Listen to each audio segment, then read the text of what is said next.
জয় জগন্নাথ। কি বক্সটা দেখে চেনা চেনা লাগছে তাই না? এই বক্সটা এখনো পর্যন্ত কারা কারা পেয়ে গেছো আর কারা কারা পাওনি কমেন্ট করে তাড়াতাড়ি জানাও। আমি কিন্তু পেয়েই গেছি। রথযাত্রার প্রাককালে এইরকম একটা বক্স চট করে যে পেয়ে যাব সেটা ভাবতে পারিনি।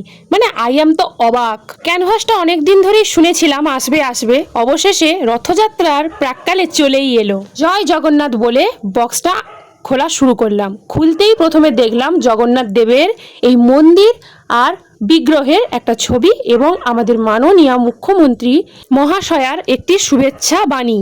আর এই প্ল্যাকার্ডটার ঠিক পরেই আছে জগন্নাথ দেবের মহাপ্রসাদ, একটা খাস্তা গজা আর সন্দেশ। এই বক্স, এই প্রসাদ আর এই মন্দির কোথাকার তোমরা তো সকলেই জানো, এটা দীঘার জগন্নাথ মন্দির, আর সেখান থেকেই এসেছে এই মহাপ্রসাদ। তাহলে আর দেরি কেন, জয় জগন্নাথ বলে আমি প্রসাদটা খেয়ে নিলাম। আর হ্যাঁ, সকলকে জানাই রথযাত্রার আন্তরিক প্রীতি শুভেচ্ছা ও অভিনন্দন। তোমরা কে কে কোথায় রথ দেখতে যাচ্ছ কমেন্ট করে কিন্তু জানিও। আর আমি কোথায় রথ দেখবো সেই সব ভিডিও নিয়ে তোমাদের সামনে খুব শীঘ্রই হাজির হব। সকলে কমেন্ট করো জয় জগন্নাথ।